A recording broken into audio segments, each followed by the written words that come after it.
Hello ഫ്ലൈവീലേഴ്സ്, നമ്മളിന്ന് ഗോവയിലുള്ളത്. ഗോവയിൽ പുതിയൊരു ബൈക്കിൻ്റെ റൈഡിന് വേണ്ടി വന്നേക്കാണ്. TVSൻ്റെ പുതിയ റോണിൻ. പെരും മഴയാണ്, മഴത്ത് നമ്മുടെ റൈഡൊക്കെ തീർന്നു, ആകപ്പാടെ നനഞ്ഞ് കുടിച്ചിട്ടുണ്ട്. ഇത് TVSൻ്റെ ലേറ്റസ്റ്റ് എൻട്രിയാണ്. ലേറ്റസ്റ്റ് എന്ന് വെച്ചാൽ അവർ ഇത്രയും കാലം കമ്പ്യൂട്ടർ സെഗ്മെൻറ്റ് ഉണ്ടായിരുന്നു, പെർഫോമൻസ് സെഗ്മെൻറ്റ് ഉണ്ടായിരുന്നു. അതിൻ്റെ ഇടയിൽ ഒരു ലൈഫ് സ്റ്റൈൽ സെഗ്മെൻറ്റ് അവർ എൻട്രി ചെയ്തേക്കുന്നത്. അതിൽ തന്നെ റെട്രോ ക്ലാസിക് എന്നൊരു തീമിലേക്കാണ് ഈ ബൈക്ക് എൻട്രി ചെയ്യുന്നത്. ആദ്യമായിട്ട് TVS ഇങ്ങനത്തെ ഒരു സെഗ്മെൻറ്റിലേക്ക് എൻട്രി ചെയ്യുന്നത്. Very good bike. നമുക്ക് ഇതിൻ്റെ റിവ്യൂയിലേക്ക് കിടക്കാം.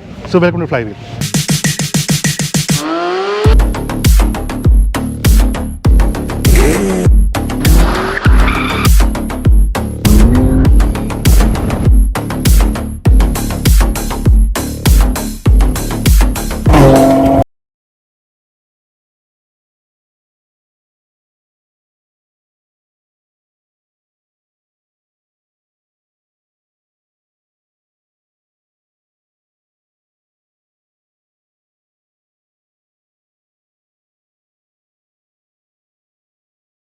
തന്നെ സ്റ്റാർട്ട് ചെയ്യാം. ഫ്രണ്ടിൽ നോക്കിക്കഴിഞ്ഞാൽ ഡെഫിനേറ്റീവ് ആയിട്ടുള്ള വളരെ ഇൻഡിവിജ്വൽ ആയിട്ടുള്ളൊരു ബൈക്കാണിത്.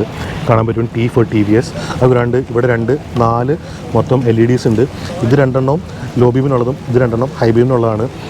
വളരെ വൃത്തിക്ക് അവർ ഇൻറ്റഗ്രേറ്റ് ഉണ്ട്. അത് കൂടാണ്ട് അവർ പറയുന്നത് ഇതിൻ്റെ ത്രോ ലെങ്ത്ത് ബാക്കിയുള്ള കോമ്പറ്റീഷനേക്കാളും അത് ടെസ്റ്റ് ചെയ്യാൻ ഒന്നും പറ്റിയിട്ടില്ല. പക്ഷേ വളരെ ത്രോ ലെങ്ത്തും കൂടുതലാണ്. അതുകൂടെ തന്നെ എതിരെ വരുന്ന ആൾക്കാർക്ക് ഹൈ ബീം ഇട്ടാലും കണ്ണടിക്കാത്ത ടൈപ്പാണ് ഈ LED എന്ന് പറയുന്നത്. കാരണം ഡിസ്പ്ലേസ്മെന്റ് ടെക്നോളജിയാണ് ഉപയോഗിച്ചിരിക്കുന്നത്. So that is A plus point. അതെന്തായാലും ചെയ്യേണ്ട ഒരു കാര്യമായിരുന്നു. പിന്നെ ഇങ്ങോട്ട് വന്നു കഴിഞ്ഞാൽ ഇൻഡിക്കേറ്റേഴ്സ് ഉണ്ട്. ഇൻഡിക്കേറ്റേഴ്സും പുതിയൊരു ഡിസൈനിലാണ് ചെയ്തേക്കുന്നത്. ഇങ്ങനെ ഒരു ആരോ ഹെഡ് പോലെ വന്നേക്കുന്നു സൈഡിലേക്ക്. വളരെ നീറ്റായിട്ട് വളരെ രസമുണ്ട് കാണാനായിട്ട്. വളരെ വൃത്തിക്ക് അവർ ഈ ഒരു പാർട്ട് മൊത്തം ഇൻറ്റഗ്രേറ്റ് ചെയ്ത് നമ്മൾ ഡിസൈൻ ചെയ്തേക്കുന്നു. എവിടെയും ഒരു ബാഡ് പ്ലാസ്റ്റിക്സോ ഒന്നും കാണുന്നില്ല. നല്ല ഫിനിഷ് ആയിട്ട് നല്ല വൃത്തിയുണ്ട് കാണാനായിട്ട്. പിന്നെ വന്നിരിക്കുന്നത് ഇൻവേർട്ടഡ് ഷോക്സ് ആണ് വരുന്നത്. 41mm ഇൻവേർട്ടഡ് ഷോക്സ് ആണിത്. നമുക്ക് അപ്പോൾ ആ റൈഡിങ് കംഫേർട്ട് കൂട്ടാൻ വേണ്ടിയിട്ടാണത്. അതുകൂടാണ്ട് ഷോവയുടെ ഷോക്സാണ് ഈ വരുന്നത്. പിന്നെ ഹാൻഡിൽ ബാർ അത്യാവശ്യം വീതിയുള്ളതാണ്. വളരെ എർഗണോമിക് ആയിട്ടുള്ളൊരു പൊസിഷനാണ്.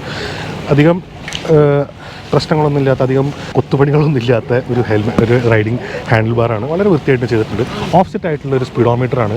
അതൊരു സ്ക്രാംബ്ലർ, നമ്മൾ കണ്ടിട്ടുള്ള സ്ക്രാംബ്ലറിൽ കണ്ടിട്ടുള്ള ഒരു ടൈപ്പ് ഡിസൈൻ. വളരെ നീറ്റായിട്ട് വളരെ രസമുണ്ട് കാണാനായിട്ട്. കാരണം ഇതിവിടെ സൈഡിൽ ഇൻറ്റഗ്രേറ്റ് നമ്മുടെ കണ്ണ് എപ്പോഴും ലെഫ്റ്റിലേക്കാണ് പോയത് നോക്കുമ്പോൾ. അതുകൊണ്ടാണ് നമ്മുടെ ഹൈ എവിടെ ഇരിക്കുന്ന അവിടേക്കും പിന്നെ നമുക്ക് ഫ്രണ്ടിലേക്ക് നോക്കുമ്പോൾ വ്യൂവും കട്ടാവരുത്. അതാണ് അവർ ചെയ്തേക്കുന്നത്. ഇതിനകത്ത് നോക്കിക്കഴിഞ്ഞാൽ നമുക്ക് ഒരുപാട് ഡീറ്റെയിൽസ് ഉണ്ട്. RPM മീറ്റർ, സ്പീഡോമീറ്റർ, എത്ര കിലോമീറ്റർ നമ്മൾ ഓടിയിട്ടുണ്ട്, ടൈമുണ്ട്, നമുക്ക് സ്റ്റാൻഡിൻ്റെ ABSൻ്റെ. ഇത് പിന്നെ 2 മോഡ്സാണ്. റെയിൻ മോഡും ഉണ്ട്, അർബൻ മോഡും ഉണ്ട്. അത് ഇവിടെ മാറ്റുക. ഹാൻഡിൽ ബാറിൽ കംപ്ലീറ്റ് സിസ്റ്റംസ് വന്നിട്ടുണ്ട്. അർബൻ മോഡ് വന്നേക്കുന്നു, റെയിൻ മോഡ് വന്നേക്കുന്നു. ഇപ്പോൾ റെയിനിലിട്ട് ഓടിക്കുന്നത്. ഫ്യൂൽ മീറ്റർ വന്നിട്ടുണ്ട്, ഗിയർ ഇൻഡിക്കേറ്റർ ഉണ്ട്. അതുകൂടാണ്ട് തന്നെ ഇവിടെ ആവറേജ് സ്പീഡും നമ്മൾ എത്ര ടൈമാണോ വണ്ടി സ്റ്റാർട്ട് ചെയ്തിട്ട് നമ്മൾ കാണിക്കുന്നതാണ്. അതുകൂടാണ്ട് നമുക്ക് ഇവിടെ മാറ്റിക്കഴിഞ്ഞാൽ ഇവിടെ മോഡിൽ trip A, trip B, DTE distance to MT and odometer, ഇത്രയൊക്കെയാണ് വന്നിരിക്കുന്നത്. സെറ്റിങ്സും ഉണ്ട്. ഇത്രയധികം ഡീറ്റെയിൽസാണ് അവർ ഇൻറ്റഗ്രേറ്റ് ചെയ്ത് അതിനകത്ത്. പിന്നെ വന്നിരിക്കുന്നത് മിറേഴ്സാണ്. മിറേഴ്സും വളരെ നീറ്റായിട്ടുണ്ട്. വളരെ ഒരു ന്യൂ ഡിസൈൻ. എവിടെയും TVSന് ഇതുവരെ കാണാത്തൊരു ഡിസൈൻ. ഒരു കട്ടിങ്ങൊക്കെ വന്നിട്ട് വളരെ വൃത്തിയായിട്ടുണ്ട്. ഈ ബ്രേക്സും ക്ലച്ചും 3-way അഡ്ജസ്റ്റബിൾ ആണിത്. അതുകൊണ്ട് തന്നെ നമുക്ക് നമ്മുടെ റൈഡിങ് സ്റ്റൈലിനനുസരിച്ച് മാറ്റാൻ പറ്റും. ഇവിടെ അഡ്ജസ്റ്റബിൾ ആയിട്ടുള്ളൊരു സാധനം കാണാൻ പറ്റും. പിന്നെ ബാക്കിലേക്ക് വരുമ്പോൾ ടാങ്കാണ്. 14 ലിറ്ററിൻ്റെ ടാങ്കാണ് വരുന്നത്. അപ്പോൾ അത്യാവശ്യം നല്ലൊരു റേഞ്ച് കിട്ടും നമുക്ക്. 6 കളർ ഓപ്ഷൻ മൊത്തം വരുന്നുണ്ട്. ഇത് ഒരു ടോപ്പിന് വരുന്നതാണ്. ഡബിൾ ടോൺ ആയിട്ടുള്ള ഡുവൽ ചാനൽ ABSഉം. സൈഡിൽ വന്നേക്കിനെ കാണാൻ പറ്റും. ഇവിടെ ഒരു റോണിൻ്റെ ബാഡ്ജിങ് വന്നേക്കുന്നു. സൈഡ് കവർ ഒരു കംപ്ലീറ്റ്ലി കവേർഡ് ആയിട്ടൊരു ഡിസൈനാണ് കൊടുത്തേക്കുന്നത്. ഇവിടുന്ന് ഫുൾ കവേർഡ് ആയിട്ടുണ്ട്. ചെയിൻ ഫുൾ ഈ ഒരു സെഗ്മെൻറ്റ് മൊത്തം കവർ ചെയ്തേക്കുന്നു. വളരെ നീറ്റായിട്ട് ഇൻറ്റഗ്രേറ്റ് ചെയ്തിട്ടുണ്ട്. പിന്നെ ഇപ്പുറത്തേക്ക് വന്നു കഴിഞ്ഞാൽ നമുക്ക് കാണാൻ പറ്റുന്നത് പുതിയ എക്സോസ്റ്റ് ടിപ്പാണ്. കംപ്ലീറ്റ്ലി ബ്ലാക്ക് ഡോട്ടാണ് എഞ്ചിനും കാര്യങ്ങളും. താഴ്ഭാഗം മൊത്തം ആകപ്പാടൊരു ഇത് വരുന്നത്. ഇവിടെ എക്സോസ്റ്റ് ക്യാൻ്റെ ഈ അറ്റത്തായിട്ടുള്ളൊരു സിൽവറും ഇവിടെ ഒരു സിൽവർ. ഇതൊക്കെ ഡിസൈനിൻ്റെ വളരെ നീറ്റായിട്ട് അവർ ചെയ്തേക്കുന്നത്. പുതിയൊരു എഞ്ചിനാണ്. 225cc വരുന്നത്. It's also completely new engine. ഈ ബൈക്കിലാണ് അത് ആദ്യം ഇൻട്രൊഡ്യൂസ് ചെയ്തേക്കുന്നത്. ഈ ഒരു സെഗ്മെൻറ്റിൽ ആദ്യമായിട്ട് വന്നേക്കുന്നത്. പിന്നെ കൂടാണ്ട് ഈ ഫിൻസ് കാണാൻ പറ്റും. ഇച്ചിരി വീതി കൂട്ടിയിട്ടുണ്ട്. പിന്നെ കംപ്ലീറ്റ്ലി സ്ക്വയറാണ് ഈ എഞ്ചിൻ. അപ്പോൾ അതിൻ്റെ ഉള്ളിൽ കമ്പഷനും കാര്യങ്ങളും കുറച്ചും കൂടെ യൂണിഫോം ആയിട്ട് നടക്കുന്നു. ഫിൻസിൻ്റെ വലിപ്പം കൂട്ടി. അപ്പോൾ അവിടെയും നമുക്ക് ഹീറ്റിൻ്റെ ഡിസിപ്പേഷൻ കറക്റ്റായി. ഇവിടെ ഒരു കൂളറും വന്നിട്ടുണ്ട്. റേഡിയേറ്റർ വന്നേക്കുന്നു ഇവിടെ ഫ്രണ്ടിലായിട്ട്. അപ്പോൾ എഞ്ചിൻ തീരെ എത്ര നമ്മൾ ഡിസ്റ്റൻസ് ഓടിച്ചാലും ഹീറ്റ് ആവാത്ത രീതിയിലാണ് ഒരു മെയിൻറ്റെയിൻ ചെയ്തേക്കുന്നത്. അതെന്തിനാണെന്ന് വെച്ചാൽ നമുക്ക് കംഫർട്ടബിൾ ആയിട്ടുള്ള റൈഡിങ്ങിന് വേണ്ടിയിട്ടാണ്. എത്ര ദൂരം വേണമെങ്കിലും ഇപ്പോൾ അതാണ് നേരത്തെ പറഞ്ഞിട്ടുള്ളത്. ഇതൊരു കമ്മ്യൂട്ടറുമാണ്. എന്നാൽ ഒരു അഡ്വഞ്ചർ വണ്ടിയായിട്ട് ഉപയോഗിക്കാൻ പറ്റും. ലോങ് റൈഡ്സ് പോകാൻ പറ്റും. It's all very comfortably done. It's ഒരു എന്ത് വേണമെങ്കിലും ചെയ്യാൻ പറ്റുന്നൊരു ബൈക്കാണ്. അൺസ്ക്രിപ്റ്റഡ് എന്നവർ പറയുന്നത്. എന്ത് വേണമെങ്കിലും ചെയ്യാൻ പറ്റും. ഫ്രണ്ടിലും ബാക്കിലും ഡിസ്ക് ബ്രേക്സാണ് വരുന്നത്. ഇതിന് വരുന്ന ഡുവൽ ചാനൽ ABS ഉണ്ട്, ഫ്രണ്ടിലും ബാക്കിലും ഡിസ്ക്. പിന്നെ 130 പ്രൊഫൈൽ ടയേഴ്സ് ബാക്കിലും 110 പ്രൊഫൈൽ ടയേഴ്സാണ് ഫ്രണ്ടിലും വരുന്നത്. ഇത് സിയാട്ടിൻ്റെ ടയേഴ്സാണ്.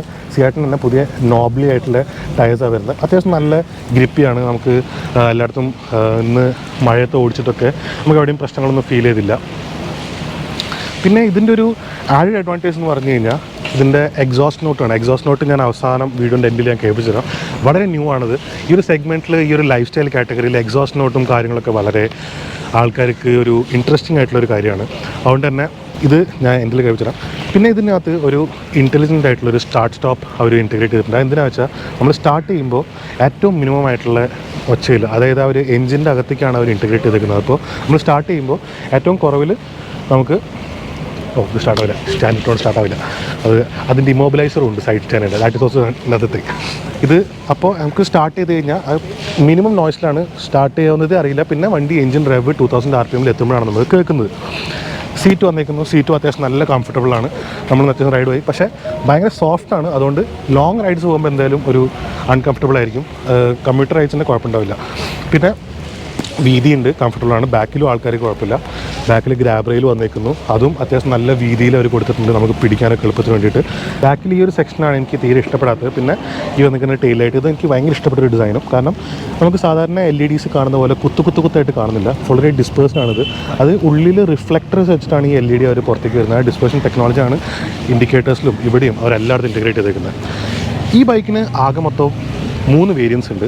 ഒന്ന് സിംഗിൾ ടോൺ സിംഗിൾ ചാനൽ, പിന്നെ ഡുവൽ ടോൺ സിംഗിൾ ചാനൽ, പിന്നെ ഡുവൽ ടോൺ തന്നെ ഡുവൽ ചാനൽ, അത് ഡുവൽ ചാനൽ ABS കൂടി എടുത്ത് 6 കളേഴ്സ് വരുന്നുണ്ട്. കളേഴ്സിലാണ് ഇവരുടെ ഡിഫറൻസ് പറയുന്നത് ഒരു മോഡൽസിനെ കുറിച്ചിട്ട്.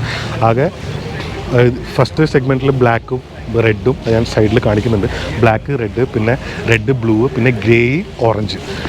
ഇത് നമുക്ക് സ്റ്റാർട്ട് ചെയ്യുന്നത്, ഈ സിംഗിൾ ചാനൽ സ്റ്റാർട്ട് ചെയ്യുന്നത് നമുക്ക് ഏകദേശം 149 പിന്നെ ഇറ്റ് ഗോസ് അപ്പ് ടു 171. ഇതിൻ്റെ ഒരു ആഡഡ് അഡ്വാൻറ്റേജ് എന്ന് പറഞ്ഞാൽ TVSൻ്റെ സ്മാർട്ട് കണക്ട് ആപ്പ് ഇതിന് ഇൻറ്റഗ്രേറ്റർ വരുന്നുണ്ട്. നമുക്ക് അതിൽ തന്നെ നമുക്ക് വോയിസ് കമാൻഡ്സും ഉണ്ട്. വോയിസ് കമാൻഡ്സ് നമുക്ക് ഇതിനകത്ത് കൊടുത്തു കഴിഞ്ഞാൽ വോയിസ് കമാൻഡ്സ് ആകപ്പാടെ നമുക്ക് ഈ മോഡ് മാറ്റലും കോൾ കട്ട് ചെയ്യുക അങ്ങനത്തെയൊക്കെയാണ് വോയിസ് കമാൻഡ്സ് ഉണ്ട്. നമുക്ക് ഇതിനകത്ത് ഇൻറ്റഗ്രേറ്റ് ചെയ്ത് കഴിഞ്ഞാൽ ടേൺ ബൈ ടേൺ നാവിഗേഷനും നമുക്ക് ഇതിനകത്ത് കാണാൻ പറ്റും. ഈ ഒരു സ്ഥലത്ത് നമുക്ക് ഫോൺ കണക്ട് ചെയ്താൽ ടേൺ ബൈ ടേൺ നാവിഗേഷനും കാര്യങ്ങളൊക്കെ കിട്ടും. ഇത് ആ സ്മാർട്ട് കണക്ട് ആപ്പിനകത്താണ്. അപ്പോൾ അതുപോലെ തന്നെ ആപ്പിൽ നോക്കിക്കഴിഞ്ഞാൽ വണ്ടിക്കകത്ത് എത്ര ഫ്യൂവൽ ബാക്കിയുണ്ട്, പിന്നെ സർവീസ് ഇൻഡിക്കേറ്റർ, ഇങ്ങനത്തെ കുറേ ആഡഡ് ഫീച്ചേഴ്സ്, അതൊക്കെ വളരെ നല്ലതാണ് TVSൻ്റെ ആ ഒരു ആപ്പ്. ഇപ്പോൾ എല്ലാവരും ആപ്പിലൂടെ ഇൻറ്റഗ്രേറ്റ് ചെയ്യുന്നുണ്ട്, കാരണം ടെക്നോളജി ഈസ് നെക്സ്റ്റ് സ്കിൽ. അപ്പോൾ അതൊക്കെ ഇൻറ്റഗ്രേറ്റ് ചെയ്തിരിക്കുന്നതാണ്. ഇതൊക്കെയാണ് ഈ ബൈക്ക്. ഇത് നമുക്ക് റൈഡിൻ്റെ കാര്യം നോക്കാം.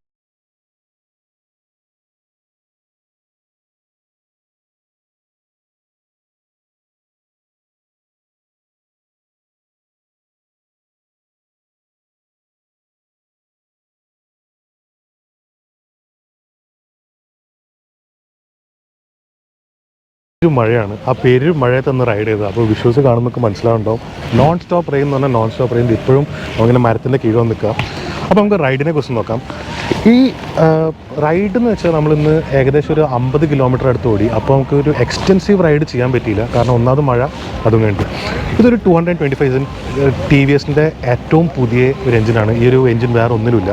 അതുകൊണ്ട് തന്നെ വളരെ ടോർക്കിയാണ്, അതേസമയം ഹൈ പവറും ഉണ്ട്. അതായത് നമുക്ക് ഏറ്റവും കുറവ് ഗിയർ ഷിഫ്റ്റിൽ ഓടിക്കാൻ പറ്റുന്നൊരു ബൈക്കാണ്. അതായത് ഞാൻ ടെസ്റ്റ് ചെയ്തപ്പോൾ 4th-ലും 5th-ലും മാത്രം ഞാൻ ഗിയർ ഇട്ടിട്ടുള്ളൂ. എനിക്ക് ഗിയർ ഡൗൺ ചെയ്യേണ്ടേ വന്നിട്ടില്ല. അത് 4th-ലാണെങ്കിൽ ഏകദേശം 25 തൊട്ടേ വലിക്കുന്നുണ്ട്, 5th-ലാണെങ്കിൽ 30 തൊട്ടേ വലിക്കുന്നുണ്ട്. അപ്പോൾ നമുക്ക് ഗിയർ ഡൗൺ ചെയ്യേണ്ട ആവശ്യമില്ല, കാരണം മാക്സിമം നമ്മൾ വളവും തിരുവൊക്കെ അത്ര സ്പീഡൊക്കെ കുറയുന്നുള്ളൂ. ഇൻക്ലൈൻസിൽ വരെ നമ്മളിന്ന് ക്യാബോഡറാമ പോയി. ക്യാബോഡറാമയിൽ അങ്ങോട്ട് എത്തുന്ന കുറച്ച് ഹെയർ പിൻസ് ചാനലുണ്ട്, ചെറിയൊരു ഇൻക്ലൈനും.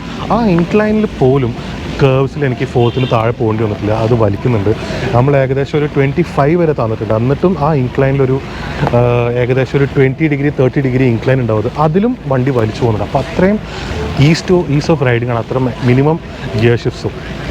അതിൻ്റെ കൂടെ തന്നെ ഹൈ സ്പീഡൊന്ന് പോയി നമ്മൾ ഏകദേശം ഒരു സ്ട്രെച്ച് കിട്ടിയപ്പോൾ എനിക്ക് 110 ടച്ച് ചെയ്യാൻ പറ്റി. അതിലും വളരെ സ്റ്റേബിളാണ്. എനിക്ക് എവിടെയും ഒരു വണ്ടിയുടെ ബാലൻസ് പോകുന്നതായിട്ട് ഒന്നും ഫീൽ ചെയ്തിട്ടില്ല. വളരെ സെൻറ്റേഡ്, വളരെ കംഫർട്ടബിൾ ആയിട്ട് റൈഡിങ് പൊസിഷനാണ്, നല്ല എർഗണോമിക്സിലായിട്ടുള്ള. അത് നല്ല പ്രസൻറ്റേഷനോട് പറയേണ്ടത് അതൊക്കെ അവരുടെ ഡിസൈൻ പ്രോസസ്സിൽ കയറിപ്പോയിട്ടുള്ളതാണ്. എത്രയും മാക്സിമം കംഫർട്ടബിൾ ആയിരിക്കണം, മാക്സിമം എളുപ്പമായിരിക്കണം. അതായത് ഇതൊരു പെർഫോമൻസ് ബൈക്കേ അല്ല, ഇതൊരു കമ്മ്യൂട്ടർ ബൈക്കുമല്ല. So this is something for വാഹനത്തെ ഇഷ്ടപ്പെടുന്ന ആൾക്കാർക്ക്, അതായത് ഇത് ഉപയോഗിക്കാൻ താല്പര്യമുള്ള ആൾക്കാർ, എന്തിനും ഏതിനും എപ്പോഴും എന്നും ഈ ഒരു വാഹനമാണ് അവർക്ക് ഉണ്ടെന്നത്. ഈ വാഹനം അവർ എന്തായാലും ഉപയോഗിച്ചിരിക്കും. അതുകൊണ്ടാണ് അവർ ഈ രീതിയിൽ ചെയ്തേക്കുന്നത്. ഈ എഞ്ചിൻ അവരിനി നെക്സ്റ്റ് വരാൻ പോകുന്ന ഈ സീരീസിൽ തന്നെ ഇനി അർബൻ ക്ലാസിക് ആയിട്ടൊരു സീരീസിൽ തന്നെ വരുന്നുണ്ട്. അതിലേക്ക് ഇനി എഞ്ചിൻ വരാൻ പോകുന്നത്. ഇതിനൊരു സ്ലിപ്പ് ക്ലച്ചും വരുന്നുണ്ട്. സ്ലിപ്പ് ക്ലച്ചിൻ്റെ ഗുണം എന്താ വെച്ചാൽ നമുക്ക് അധികം പ്രശ്നമില്ലാണ്ട് ഗിയർ ഡൗൺ ചെയ്തിട്ടും നമുക്ക് ക്ലച്ച് വിടാൻ പറ്റും. അപ്പോൾ അധികം വണ്ടിക്ക് പ്രശ്നങ്ങളില്ലാണ്ട് തന്നെ ചെയ്യാൻ പറ്റും. ഇതൊക്കെ അവർ ഇൻക്ലൂഡ് ചെയ്തേക്കുന്നത് ഈസ് ഓഫ് യൂസിനാണ്. അത് പറഞ്ഞ് ഞാൻ ഈസ് ഓഫ് യൂസിന് ഇടയ്ക്കിടയ്ക്ക് പറയുന്നത് എന്തിനാണെന്ന് വെച്ചാൽ അത് മാത്രമാണ് ഈ ബൈക്കിൻ്റെ ഒരു USP എന്ന് പറയുന്നത്. ഭയങ്കര എളുപ്പമാണ് വണ്ടി. ഞാൻ ഇത്രയും കംഫർട്ടബിൾ ആയിട്ടാണ് ഈ പെരും മഴയത്തും ഈ വണ്ടി ഓടിക്കാൻ ഒരു പ്രശ്നം ഉണ്ടായിരുന്നില്ല. It was very comfortable. ഈ ഒരു സീരീസ് ഒരു റെട്രോ ക്ലാസിക് സീരീസിൻ്റെ കൂടെ തന്നെ ഇവരുടെ ആക്സസറീസ് ഇൻട്രൊഡ്യൂസ് ചെയ്തിട്ടുണ്ട്. ഞാൻ ഇപ്പോൾ ഇട്ടേക്കുന്ന ജാക്കറ്റ്, ഈ ടീഷർട്ട്, ഇതൊക്കെ ഒരു റൈഡിങ് ആക്സസറീസിൻ്റെ ഭാഗമായിട്ട് വരുന്നത്. ഇതപ്പോൾ ഒരു ലൈഫ് സ്റ്റൈൽ സെഗ്മെൻറ്റിലേക്കാണ് എൻ്റർ ചെയ്തേക്കുന്നത്. ഇത് ഞാൻ നേരത്തെ പറഞ്ഞല്ലോ, ഇതൊരു റെട്രോ ക്ലാസിക് എന്നൊരു സെഗ്മെൻറ്റിലേക്ക് വരുന്നതാണ്. ഇതിന് ഡയറക്റ്റ് കോമ്പറ്റീഷനായിട്ട് ശരിക്കും പറയാൻ ഒന്നുമില്ല. കാരണം ഇത്രയും CC ഉള്ള എഞ്ചിനില്ല. ഇത് ഈ സ്റ്റൈലുള്ള എല്ലാം ഈ ഒരു എഞ്ചിൻ സെഗ്മെൻറ്റും അല്ല. പക്ഷേ ഈ സൈസുള്ള എഞ്ചിനായ 250cc സെഗ്മെൻറ്റ് നമുക്ക് നോക്കാം. 250cc നമുക്ക് ഡയറക്റ്റ് കോമ്പറ്റീഷൻ പറയാൻ പറ്റിയ FZS ഉണ്ട്, FZ25 എന്ന് പറഞ്ഞ മോഡൽ. അതുകൂടാണ്ട് പൾസറിൻ്റെ NF 250 F250 ഈ രണ്ട് ബൈക്കും കൂടെ ഉണ്ട്. പക്ഷേ ഇതൊക്കെ പ്രൈസിങ്ങിൽ ഇച്ചിരി വ്യത്യാസം വരും. പിന്നെ ഇതിൻ്റെ ഒരു റെട്രോ ക്ലാസിക് എന്നൊരു തീമിൽ വരുന്ന ഒരു ഡിഫറെൻറ്റ് ബൈക്സ് എന്ന് പറഞ്ഞാൽ ജാവയുടെ ബൈക്സാണ്. പിന്നെ അതുകൂടാണ്ട് GSTയുടെ ബൈക്സ്, GSTയുടെ സ്ക്രാംബ്ലർ കാര്യങ്ങളൊക്കെ, അതുകൂടാണ്ട് ഹൈനസും. ഇതിനൊരു ഡയറക്റ്റ് കോമ്പറ്റീഷൻ ഒരു പ്രൈസ് സെഗ്മെൻറ്റ് വെച്ച് നോക്കുമ്പോൾ ശരിക്കും മനസ്സിലായി റോയൽ എൻഫീൽഡിൻ്റെ മീറ്റിയറാണ്. പിന്നെ അതുകൂടാണ്ട് എൻഫീൽഡിന് ഇനി ഇറങ്ങാൻ പോകുന്ന ഹണ്ടർ എന്ന് പറഞ്ഞ വണ്ടി, അതായിരിക്കും ഇതിനൊരു കോമ്പറ്റീഷൻ പോലെ വരാൻ പോകുന്നത്. പിന്നെ ഈ നേരത്തെ പറഞ്ഞല്ലോ, സ്റ്റാർട്ട് ചെയ്യുന്നത് 146 എൻഡ് ചെയ്യുന്ന 170 വളരെ കോമ്പറ്റീറ്റീവ് ആയിട്ടുള്ളൊരു പ്രൈസാണ്. എന്തായാലും ഈ ഒരു ബൈക്ക് ഇറങ്ങിക്കഴിഞ്ഞാൽ ആൾക്കാർക്ക് എന്തായാലും ഇഷ്ടപ്പെടും തോന്നുന്നു. എന്തായാലും നിങ്ങൾ ഈ വാഹനത്തിൻ്റെ റിവ്യൂ കണ്ടല്ലോ, ഇത് ഷോറൂംസിൽ വരുമ്പോൾ എന്തായാലും നിങ്ങൾ ടെസ്റ്റ് ഡ്രൈവ് നോക്കണം. എന്നിട്ട് ഞാൻ പറഞ്ഞതൊക്കെ അത് നിങ്ങൾ നോട്ടീസ് ചെയ്യുന്നുണ്ടോ നോക്കണം. എന്നിട്ട് കമൻറ്റ് ബോക്സിൽ അറിയിക്കണം. എന്തായാലും നമുക്ക് ഇതിൻ്റെ എഞ്ചിൻ നോട്ട് കൊണ്ട് കേട്ടോ അവസാനമായിട്ട് സ്റ്റാർട്ട് ചെയ്യുമ്പോൾ വെച്ചോ തീരെ വച്ചില്ല കേട്ടോ.